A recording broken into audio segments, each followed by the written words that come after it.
The good news is that Diane Leary is publishing a cookbook. The bad news is that Sunday lunch at Mimi's will not include that recipe for her famous pimento cheese. If you've been to a wedding, a funeral, bridal, or baby shower, church function, or some sort of social gathering in Anderson, chances are you've sampled Leary's famous pimento cheese. I take it when there's a death, when there's a birth, and everything in between, whatever the occasion calls for. I take the pimento cheese. I don't even have to put my name on it. Everybody knows exactly that that's Diane Leary's pimento cheese. And it just evolved from there. And so now, everybody loves my pimento cheese. And so I take it everywhere and give it everywhere. Leary, who is 81, can't begin to count the number of pints of pimento cheese she's prepared over the past 25 years, but she's worn out 3 electric cheese graters. And before going electric, she wore out the arms of family and friends she enlisted to take a turn on the manual grater that was forever affixed in her kitchen countertop. Over the years, Leary has fine-tuned the recipe so that every batch tastes the same, and each batch makes 8 pints, no more, no less. So what makes Mimi's pimento cheese so scrumptious? I think it is the way that I prepare the cheese. I have a cone that I put on my mixer, and it shreds it really. I guess you would say it really shreds the cheese, and it makes it very creamy.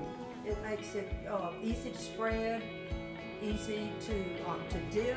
She also uses Duke's Mayo, an upstate original created by Eugenia Duke of Greenville in 1917, and packages her pimento cheese in 1-pint mason jars.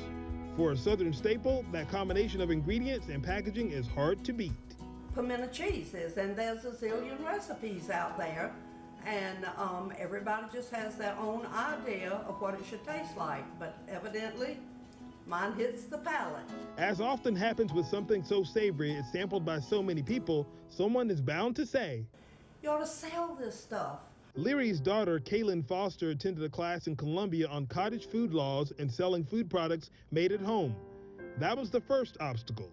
Since pimento cheese is something that has to be refrigerated, it must be produced in a DHEC-approved kitchen to be sold to the public. That just put a halt to everything, because in order to do that, I would have had to have gone to Greenville to use a shared kitchen, or I would have had to go to somebody's restaurant at night when they are closed to make it, and that just was not feasible. It just wasn't something that we could do. Then Leary's granddaughter, Caroline Gaddis, who works in the City of Anderson's Economic Development Office, told her Mimi about the new shared kitchen incubator scheduled to open next fall in downtown Anderson. I am going to be knocking on the door. I will be standing there because this is what we have been waiting for. I know that there are some places, that have that available, but in order to sell pimento cheese to the public, you've got to make a ton of pimento cheese to offset the cost of a shared kitchen if you have to go, say, a distance or something. So having one right here in Anderson is going to be the thing that is going to help us get this thing off the ground and in your kitchen.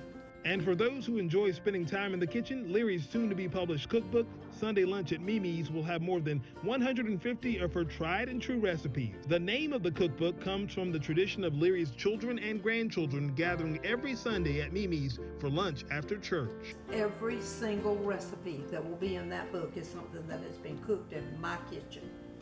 It's not going to be something that, it's a lot of shared recipes in there.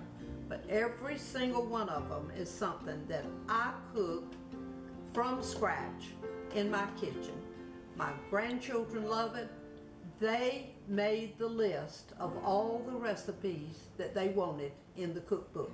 Unfortunately, the pimento cheese will not be in there.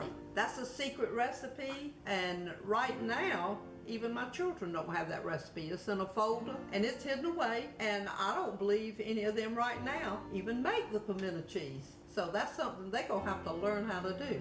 For Living Upstate at Sea, I'm DeMarcus Gaston.